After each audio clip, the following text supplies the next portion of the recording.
And I'm going to talk tonight about three kind of topics. I'm going to talk a little bit about our current reality and what I'm sensing is most needed right now. And then I'm going to talk a bit about how do we move forward? What is the way forward? What are some strategies as, both staff and leaders that we might be considering?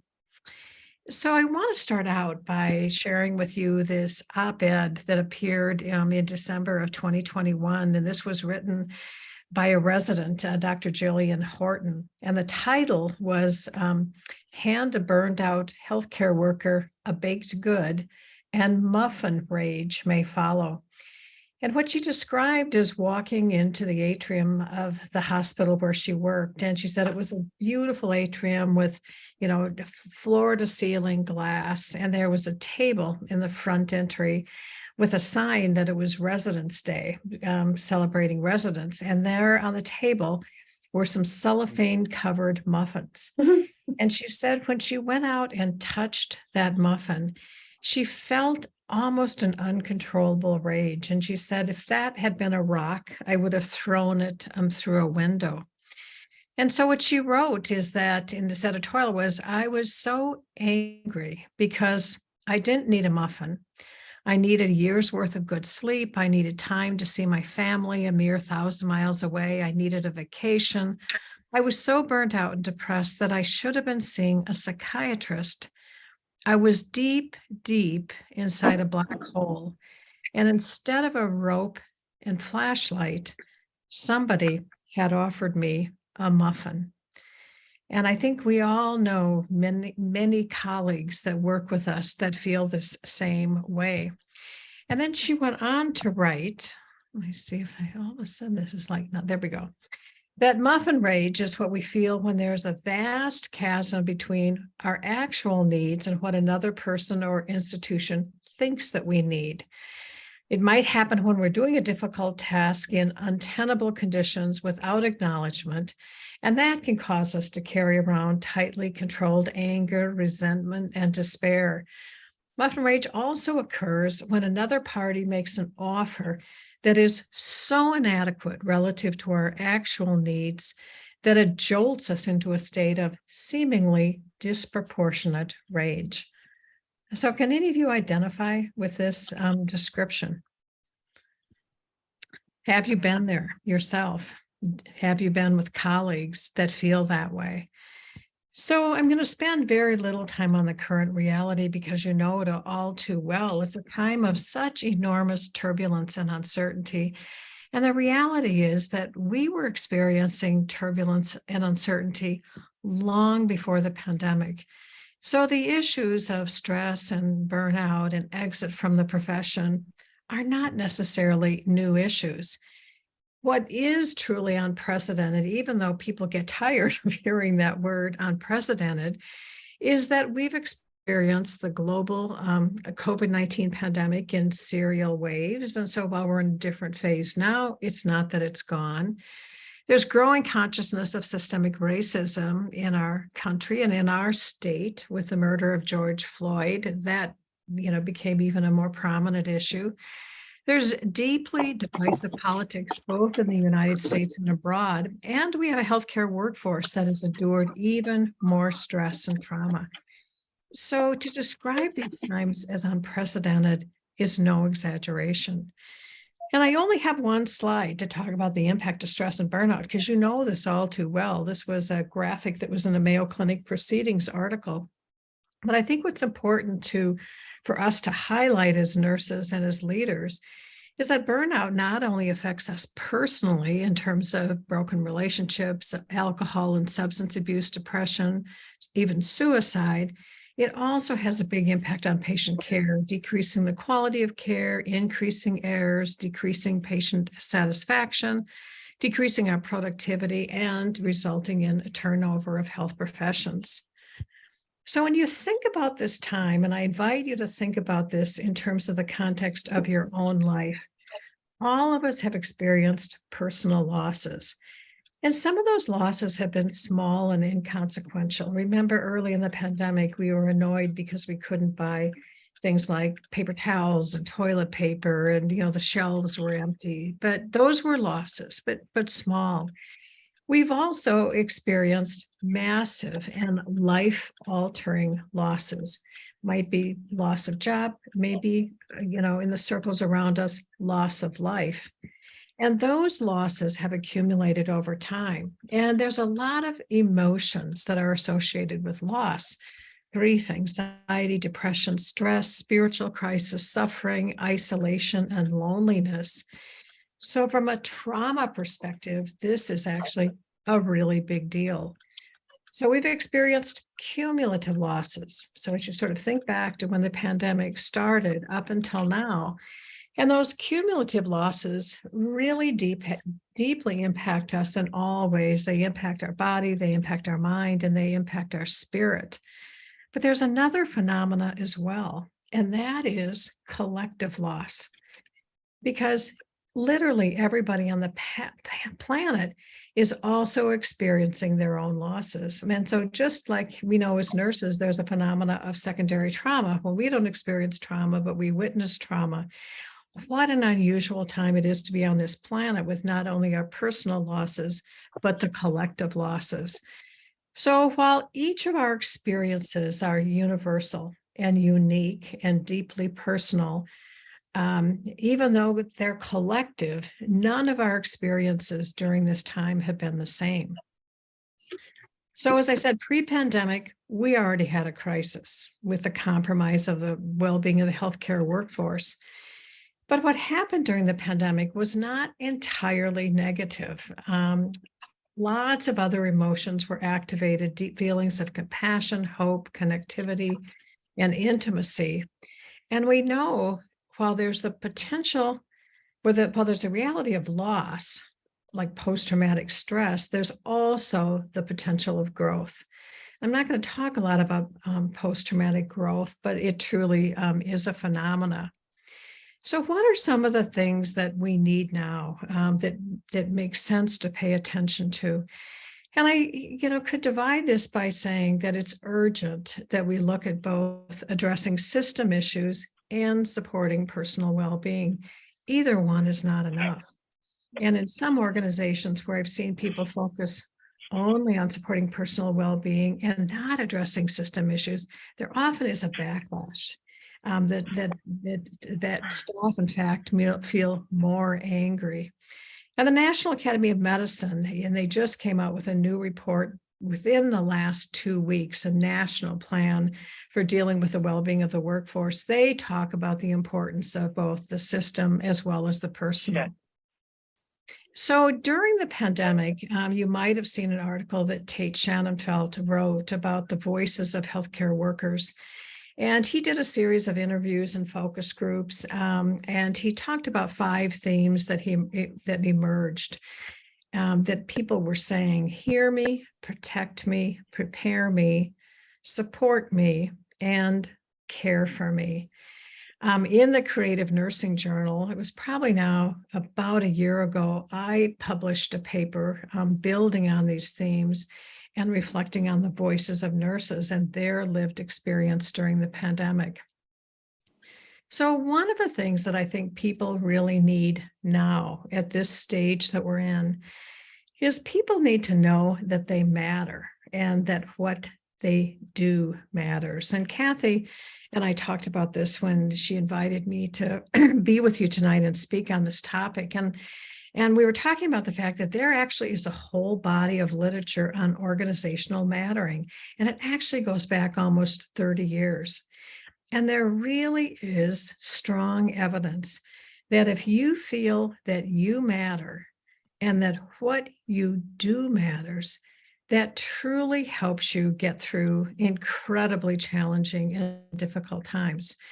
And sort of think about burnout. One of the factors that influences burnout is a sense of futility, that what I'm doing is not making a difference. So this concept of, I think, helping people see in the context of their work purpose and meaning is really critical.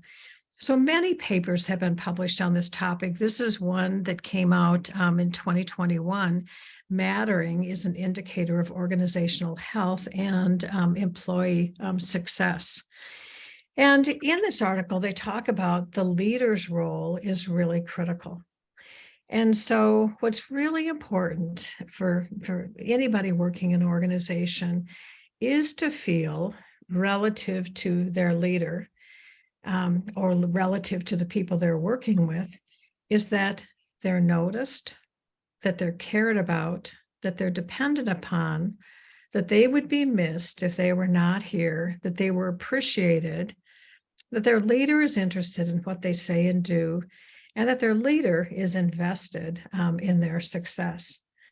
And I, encourage you to think about stories you heard about during the pandemic. And I heard, incredible stories, as I'm sure you did, of staff that felt like they, whether it was an 8-hour shift or a 12-hour shift they worked, they came and went, and they really had no sense of was what they were doing making a difference, and had very little interaction, with leadership. And there's other people that tell stories of incredibly impactful leaders that made it a point multiple times a day, or at least once a shift, to actually, let the person know that they were noticed and that they were grateful that that person was there. Think about the best leaders that you've ever worked for in your career, and what impact did those leaders have on your life, your work, your personal life, as well as your work life. And as you think about those leaders, did you feel as though you mattered, and that what you did within the organization mattered? And did they help you see how your work fits into the bigger picture of the organization or even in society? Because that too, helping people see the context of their work, is a way to help them attain meaning.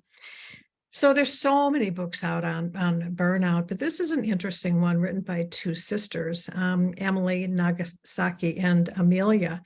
And what's interesting about this particular the book on burnout is they make the connection between meaning and burnout, that meaning helps you resist and recover from burnout. And meaning is that experience of feeling that we're connected to something bigger than ourselves. And their point is the cure for burnout is not only self-care, but it's all of us caring for one another.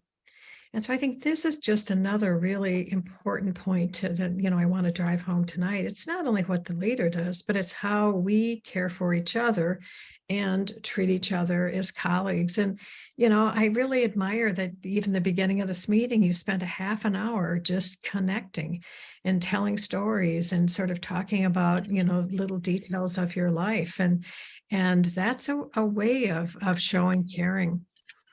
So one of the things in terms of what's important now, so I talked about mattering. It's really important that people take time to process their experience that they've been through over the last 2 years. It's been an emotional roller coaster. And the thing we know about emotions, they don't just go away. We can bury emotions under the surface, but they generally emerge, often in unexpected ways. And I sometimes give the analogy of, think how hard it is to hold a beach ball underwater, and then think how hard it is to hold 2 beach balls underwater. And then think if you had 3 or 4, what happens? Well, all of a sudden, one of those beach balls will just, pop out uncontrolled. That's a lot like emotions. And grief is certainly one of the most prominent and painful emotions that people experience during the pandemic and that we'll ever face as human beings. And there's a lot we know about grief, that moving through grief is a unique process. It has its own timeline, that there's not a recipe for dealing with grief. What works for one person may not work for another. But people don't just get over grief and loss. They can learn to live with the loss, but it's not that life is the same. And I mention this because I think in some organizations, there's almost a desire to say, pandemic's over, let's bounce back, and really not be giving people time and space to process their reality and to process their experience. How do we heal from, painful emotions and loss? For one, allow grief, explore and process your feelings, recognize that grief has its own timeline, notice positive moments. That can be a way to help you move through grief, and find ways to find meaning and perspective. And so, in healing from losses, the importance of taking care of yourself and asking for help and allowing ourselves to love and be loved. So, mattering is important. Taking time to process emotions is important. And it's just interesting to me. I do a lot of work on well-being leadership, and I've probably brought almost 300 leaders through a well-being leadership experience over the last year. And when I ask these leaders, have you taken time ever to process your own experience? What was it like for you during the pandemic? And we do this exercise, in the well-being leadership. And I would say 90% say no. And then when we go through an experience of sort of having them share some feelings about what it was like, they find it's incredibly powerful. So just remember that everyone has a story, and it's important to get in touch with our own story and the story of others, because that helps us deeply and can be really a strategy for our own healing and growth. And so the kinds of questions, and you can do this with, a circle of nurses. It could be, in a salon. It could be on a patient care unit. It could be with a group of leaders, but asking questions and exploring them together. Like, what was it like for you? What were your challenges? Where did you find support? What support's been most meaningful? And maybe one of the most important questions, what is it that you need right now? So I won't talk tonight about well-being, but investing in your own well-being is a critical strategy. And on the Bakken Center website, we have lots of information about how to look at all aspects of your well-being. And Atul Gawande reminds us that, well-being are the very reasons that we want to be alive. So what are some things to think about in terms of the way forward? And I think all of us have this on our brains as well. We're really thinking about, how do we even begin to think of what's going to be the way forward, and how do we go about designing that new future? And we've read so much about the Great Resignation, and there's so much, data out on the number of people who either have left their job or are contemplating leaving their jobs. And depending on the industry, it can be up to 50% or even more than 50%. But I think a way to reframe this is, it's not just people leaving and escaping from. I think we can also be even taking this time to be thinking that this really is a time of the great reimagination, and really reimagining what is it that work could be like. And again, in the conversations that happened before the meeting formally started, Kathy was talking about, what are the answers to the dilemmas of staffing, and who should we be asking to figure that out? And it's, of course, to go to the nurses, to go to the staff is probably the most important way to figure that out. So I hope that you don't take this as too daunting. I feel like it's really important, as somebody who's fascinated about change and systems change and leadership.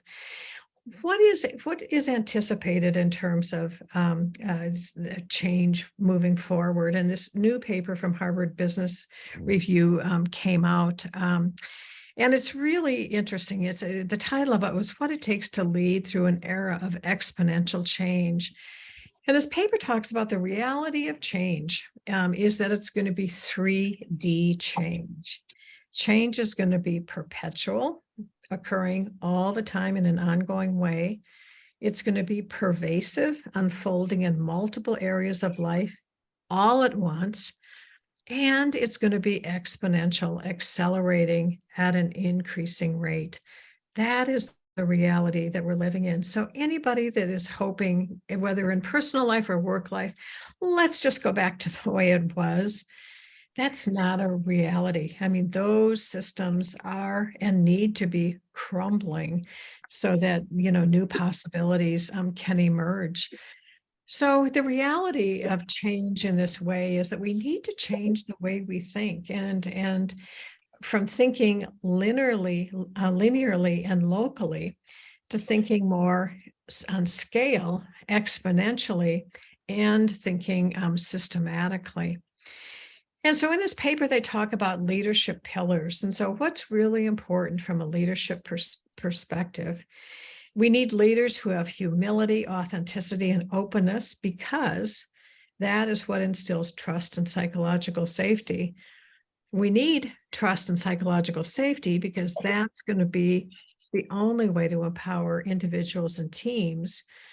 We need continuously learning teams, which, remember, the continuously learning teams have failures and they learn from their failures, because it's only if we're continuously learning that we're going to be able to be effective in navigating this 3D change.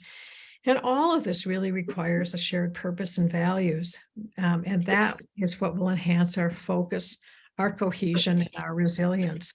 So there's a lot being talked about and books being written on organizational resilience.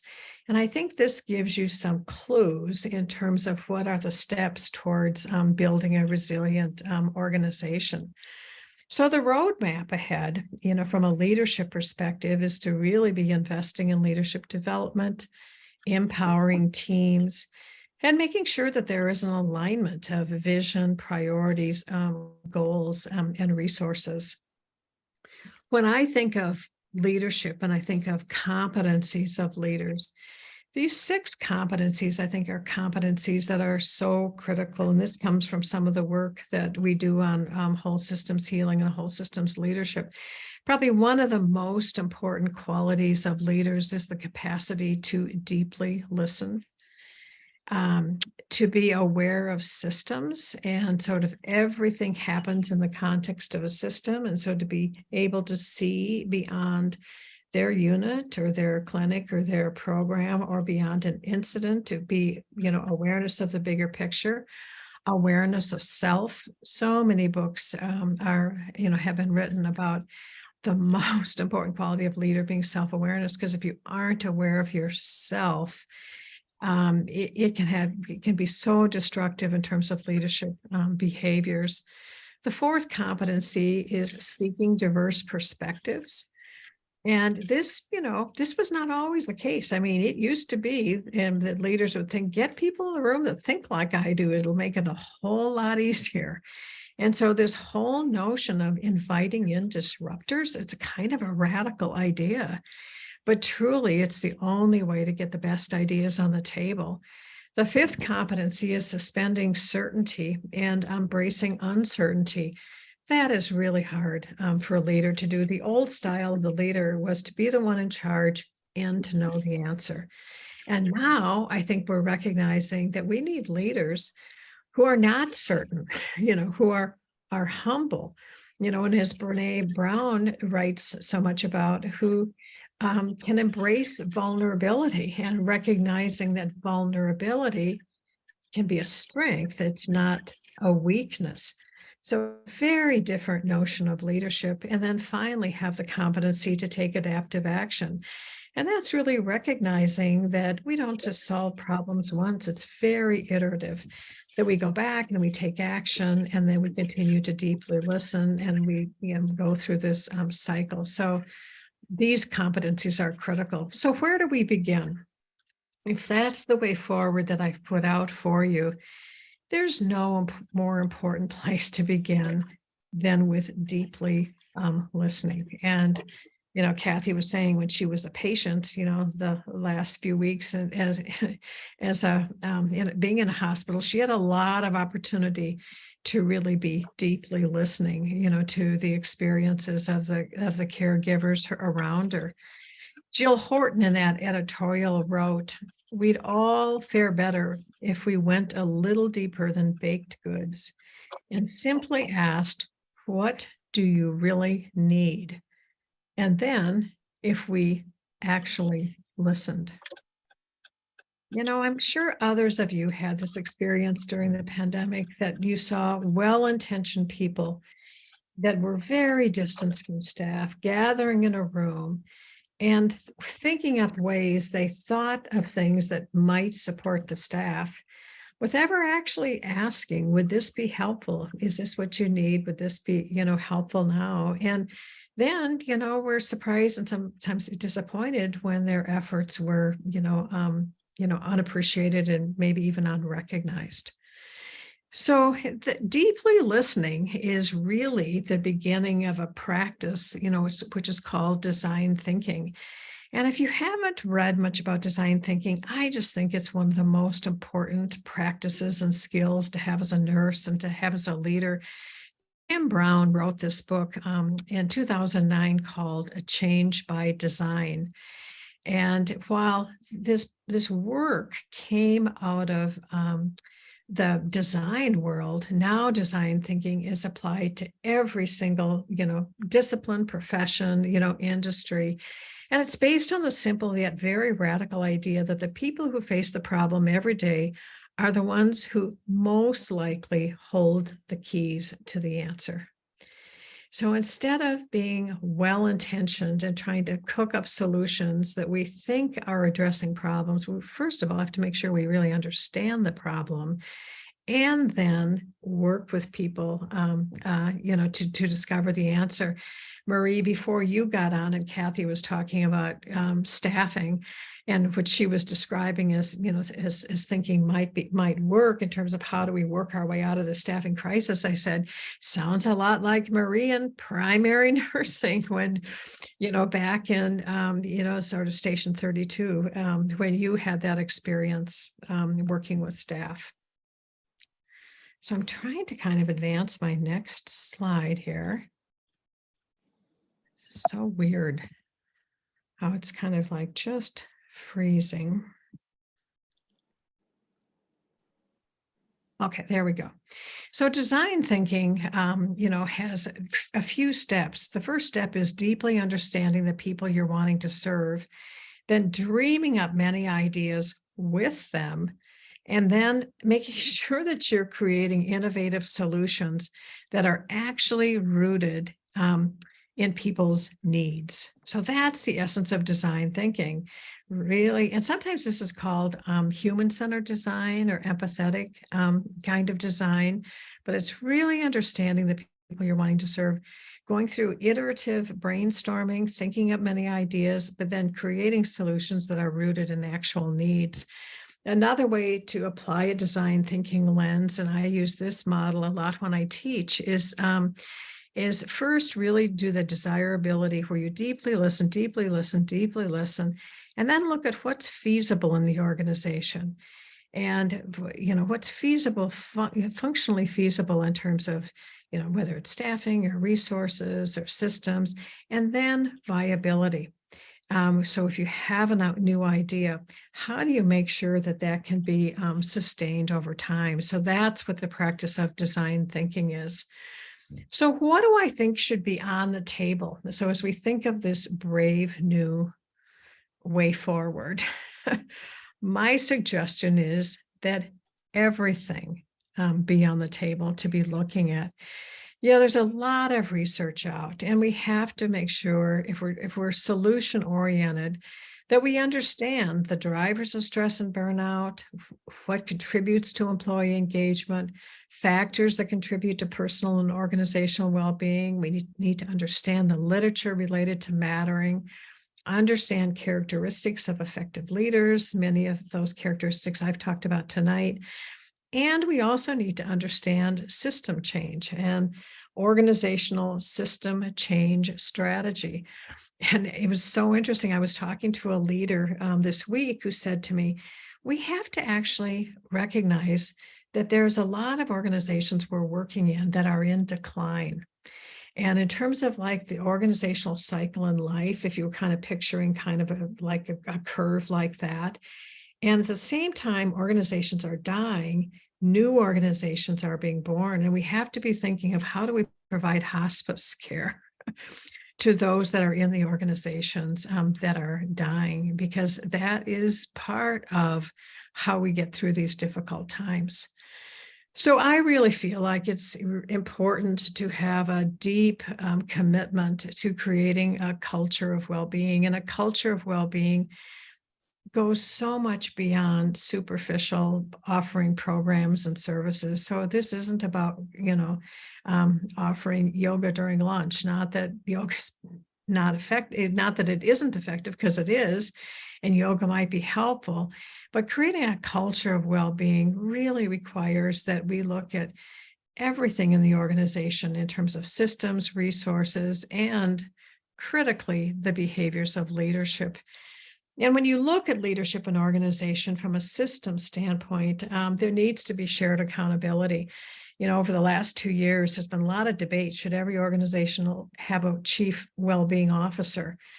And I have felt ambivalent about that. It can work, and every organization's different. So it'd be foolish for me to say, no, don't do it. But the risk of having a well-being leader that's the chief well-being officer is to think that well-being isn't everybody's responsibility.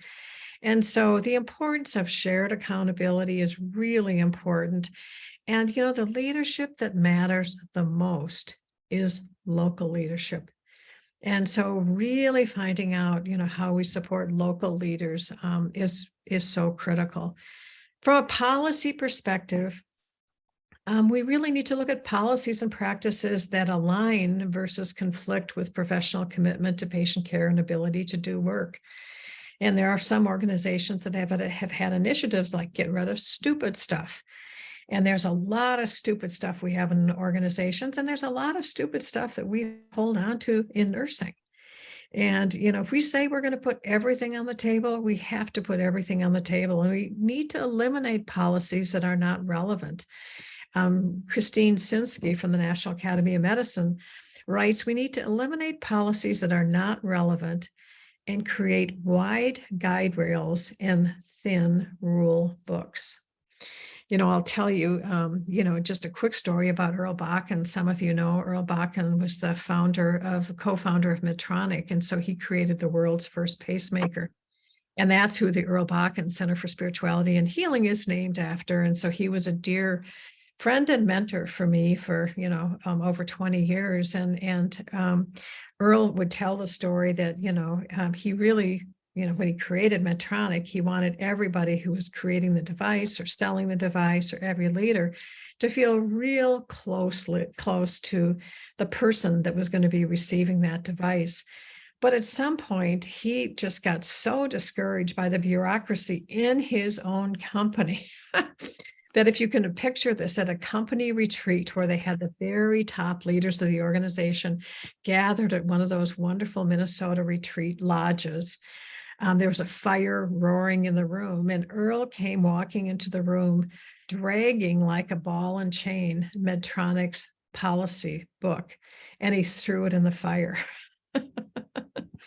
There were other leaders there who said, don't take Earl seriously. He doesn't really mean we're going to throw out all the policies.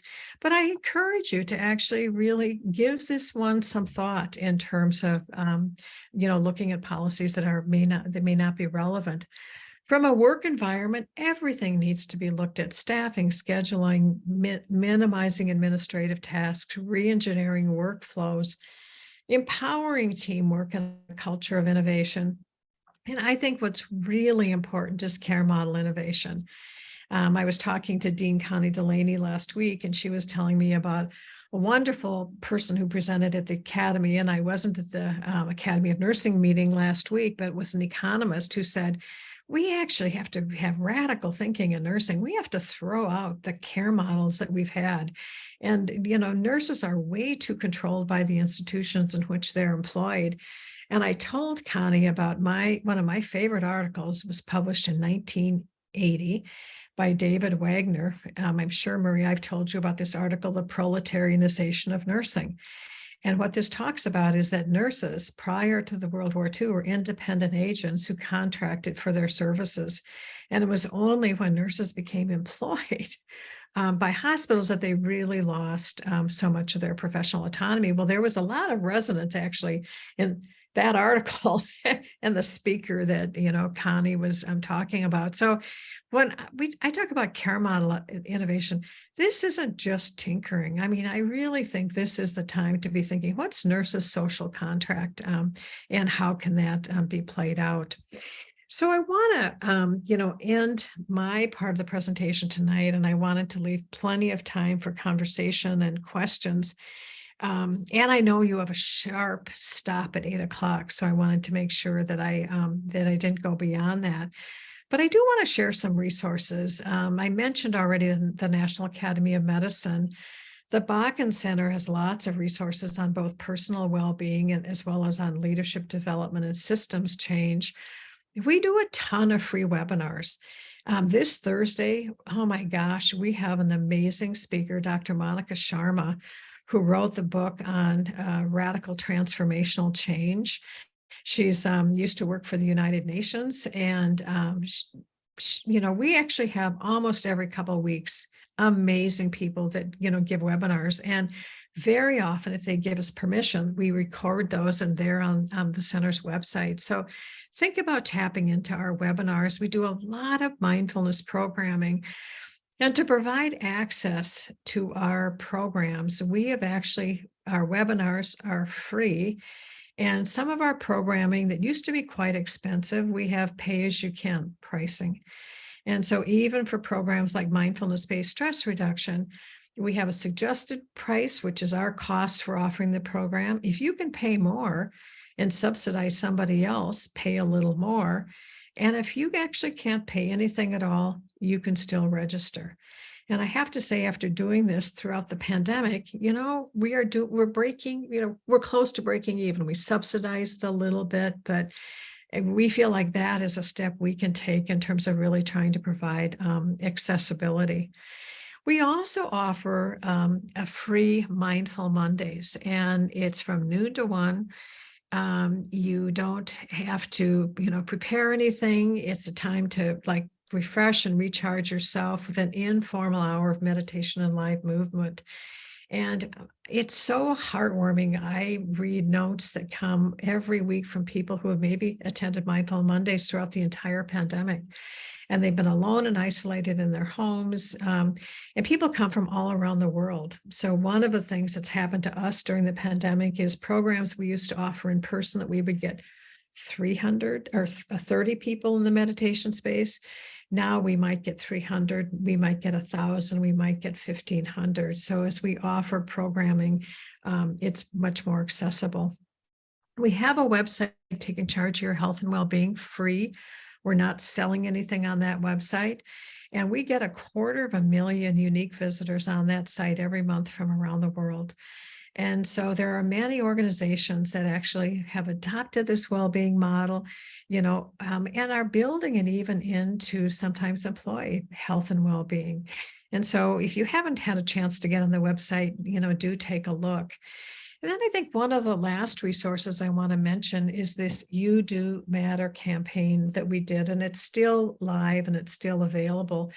And so I can't even tell you whether it was the second, third, or fourth wave of the pandemic, it was about the time that organizations were taking out those full newspaper ads. It was at such a tough time in the pandemic. We thought, what can we do? Because what we're hearing is that actually nobody has time to read. Nobody has time to attend a seminar or read an article or attend a class or watch a long video. And so we started this campaign to support people on the front line. And each week for, I think it was about almost 14 weeks, we put out material that you could skim in 1 minute, that you could swim if you wanted to read our 2-minute tips. Or if you wanted to dive, we had a 5-minute practice that you could get more engaged with. So a strategy of skim, swim, dive. And these videos were posted across social media sites to reach frontline workers where they are. And we also shared them directly to leaders via email. And this campaign has been widely shared, really, actually throughout the state, throughout the nation. This is actually a poster. And so you could go on the site, use a QR code, get a poster, download a poster. And these are the topics that we talked about in the You Do Matter campaign. We started out with the premise of my whole talk today, that you matter and what you do matters a great deal. And then we had other topics talking about your emotions, experiences. And you heard me talk about that tonight and why. I talk about the beach ball analogy, dealing with angry. And I loved that one, dealing with angry, fill in the blank. And because we were dealing with so much anger during the pandemic, still are, healing from grief and loss, practicing self-compassion, being real versus toxic positivity, the power of a mindful pause, connecting to purpose, managing stress, compassion and kindness, cultivating gratitude. And then we ended with exploring well-being and introducing the center's well-being model. So to just give you a sense of what this looked like during week 1, you matter and what you do matters. So if you have only 30 seconds, we teach the practice, just take 3 breaths. And, there really is scientific evidence that if we can breathe, we can change our whole physiology to get us into a state of relaxation. So teaching breath practices, whether it's 4-7-8 or box breathing, or take just 3 deep breaths, really can make a difference. If you have 2 minutes, we had a practice on the importance of savoring positive moments. And that's a lot like, thinking about gratitude and positivity. And if you have 5 minutes, this was a Craig Blacklock video that you could immerse yourself in nature. And then each week we would have information. This one was taking care of each other, and exploring more was 4-7-8 breathing, and kindness 360. And so we have a lot on kindness. So I just wanted you to be aware of that resource because it's free and you access it through the Bakken Center website. And I think even though we're at a different phase of the pandemic, I think, it's still incredibly relevant, those topics. I mentioned that we also do leadership development. So we have had a well-being leadership series. And when we think about preparing leaders, we spend a chunk of time on personal well-being, and then on organizational well-being, and then on deepening leadership practices. And in that session, we focus as well on diversity, equity, inclusion, and belonging. So I want to end with a slide I often end on. So if some of you have seen me talk before, you've maybe seen this slide. I'm so drawn to the work of David Peat. He ran a Center for Leadership and Gentle Action in Tuscany for many years and has published books. And, sometimes I think people are so overwhelmed by the reality of what they face. And it's like, it seems impossible. What can we possibly do? But he has, in this practice of gentle action, sort of three things that we know. And this is based on complexity science and chaos theory. And that is that small changes can have large effects. And so even, I think, Marie, as you often say, what's the first next step? And so taking small actions can have very large effects. A change in one part of the system, can change another part of the system. This next one, I think, is good news, that turbulent systems may be sensitive to change while stable ones are highly resistant. I feel, my friends, this is the time for us to be bold because the systems are chaotic and they're crumbling. And so we are not in a time when there's a lot of resistance because we have such a stable system. I think people are yearning and quite desperate for answers. And then the third principle of gentle action is that there's great power in small, coordinated, collaborative, and highly coordinated actions. And that's really why even an organization like this, that is sharing stories, building relationships, communicating, is really an important step forward. So with that, I'm right on time, 7:44, to bring my slides down and invite you to make, any comments you want to make, or just unmute and ask any question or make any comment. Marie. Yeah, I would like, I'm connecting with you in so many ways, for this entire presentation, but one of the last ones is how I've been able to use what I've taken from your website about like-mindeds and gentle action. And we have used that in salons again and again and again when there's deep frustration and a sense of not having a good working relationship. And people have come back and talked about how finding like-minded people and then designing gentle actions to take in unison together, small steps, how powerful that has been. So I really appreciate so much the wisdom that you have shared with us today, but also in all the years in the past. The care model you were talking about, I think that's the Peter Bierhaus article research that's being done right now on quality nursing practice. I'm sorry, I'm missing the words, losing some of the words, but he's reporting on research in the Nursing Outlook, 6 different articles over a period of time about developing this new model, which is going to, if it is developed, if the research can be developed and it can be implemented, it will revolutionize nursing practice because it's going to bring the role of the nurse into a qualitative as well as a quantitative assessment of work being done and what's the most effective way. I'm very excited about that research, and I think that's what they were talking about at the Academy. Well, fantastic. So I could go on and on, but I have to stop now because other people need to talk too. Thank you, Mary Jo. When we were at the membership assembly, there was someone at our table during one of the discussion periods where we were kind of doing a debrief on what happened during COVID, who was from New York City. Her hospital was like one of the first hit with COVID. They were the ones that had photos of the nurses wearing plastic bags because they didn't have PPE, and they had the first death of a healthcare worker, of a nurse. And this person was like a director level, and she went, and the staff was really having a hard time, the interprofessional staff. And she went to the nursing assistants and the housekeepers and asked them what would be meaningful recognition for them, like the muffin or the cake or the pizza. And they said, we want to be included in the team. Yeah. We want everyone to know our names and call us by our first name. And we want to be able to call everyone, including the physicians, by their first name. And they did it. And they started, they were having daily meetings. They're still having daily meetings.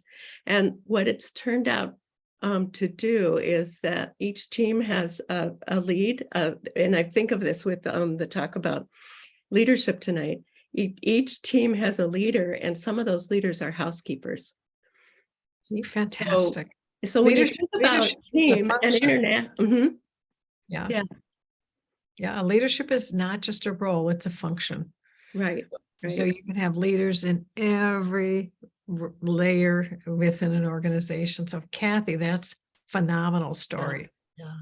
I think we all were just about in tears listening to her. Incredible. So other comments or reactions to, what I've talked about tonight, or questions? I have a question. This is Celeste. You talked about how we need to look at moving forward because we can't go back. And I think for a while there, many of us thought we were going to go back. And now I think all of us pretty much realize that there is no going back. I think part of the struggle with going forward is it's so different. We've never had a post-pandemic like this. It's so hard to envision going forward. It's so much easier to go back, even if we know it's not realistic. I don't know how to overcome that unknown barrier so that we can move forward with just a little bit more confidence. Yeah. Well, honestly, Celeste, it's a great comment that you make. And I think it, it takes a lot of grace and really even giving us permission to be in that ambiguous state. And it's so hard for us that like to be on top of things, like to know the answers, to be able to just pull it out, sort of this is the way. And it's just not that, it's not going to be that simple. And so I think the only way to do it is to do it together. And that's why, leadership can not be a solo enterprise, and to engage everybody that's, connected in any way, if in hospitals, at least to the patient care experience, to really go through a process of rethinking, reimagining. And it's an incredibly important time to tap into our creativity. And if we didn't have some of the constraints that have always been on the table, what is it that we would do? What do we intuitively, innately think is the right next thing to do? I mean, those are, I think, that are the kinds of conversations we need to push to have. I mean, right now, my sense, Celeste, in talking with, senior organizational leaders, is they themselves are, many of them, in a state of very high anxiety, Yeah. because they really don't know, what to do at this point. I mean, right now, our vacancy rate in Minnesota hospitals is what, 25%, or more. If you look at senior living, it's much higher than that. So, yeah, this isn't, it's, there's a difference between complex problems that can be solved based on what you've done in the past and what are called wicked problems.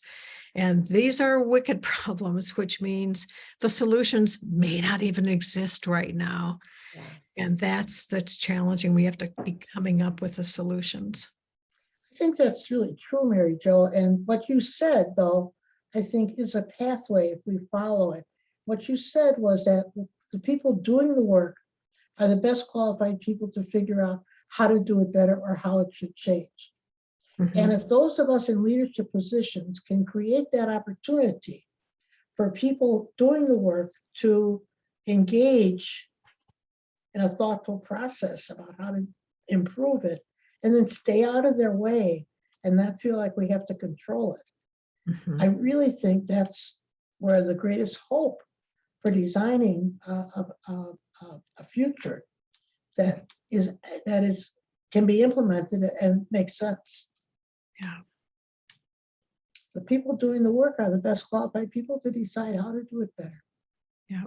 It Yeah, just makes perfect sense. I agree. And one thing that stood out to me, and I'm a big fan of See Me as a Person out of CHCM. And one of your slides had the voices of healthcare workers: hear me, protect me, prepare me, support me, and care for me.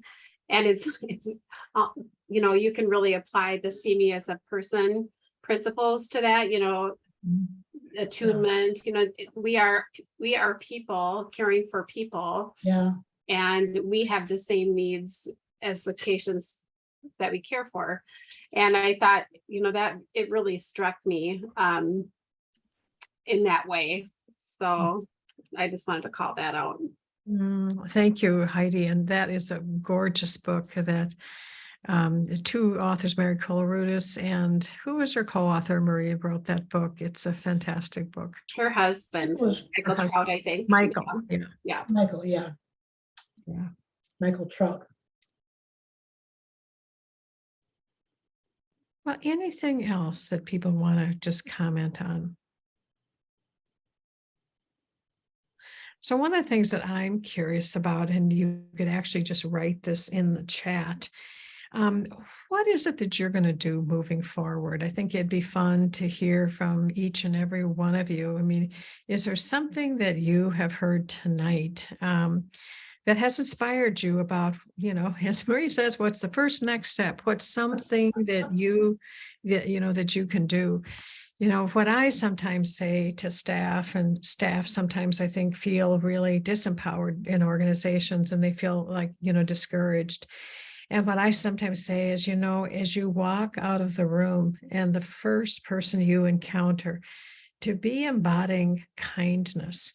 Yeah. is one of the most important things that you can do. And I'm sure many of you have seen that phrase, in a world where you can be anything, be kind. And so I think it's a time that is kindness is so called for. But let's just see, people just put in chat, what's something that you're going to do moving forward? And then we can just close with that. And then I'll turn it back, Heidi and Kathy, to you. So anything that people want to put in the chat that they're going to do.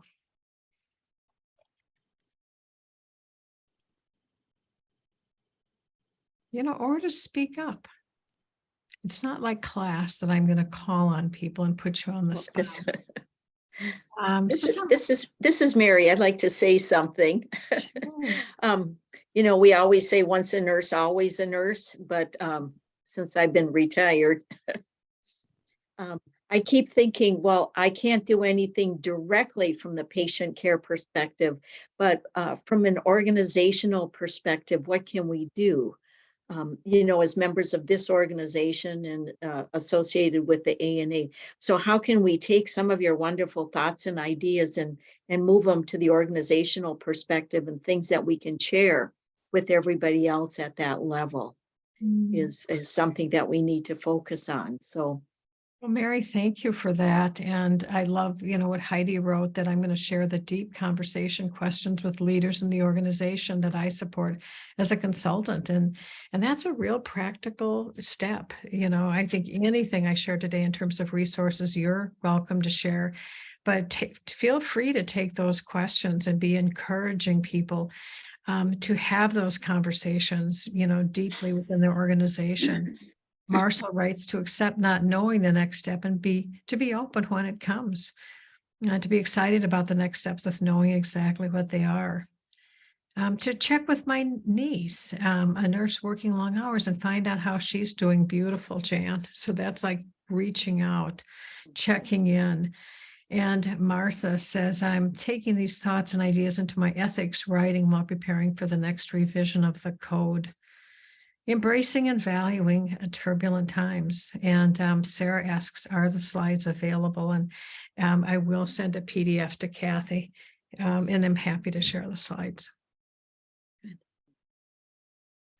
Celeste adds, build resilience in students so they can hang in during tough times.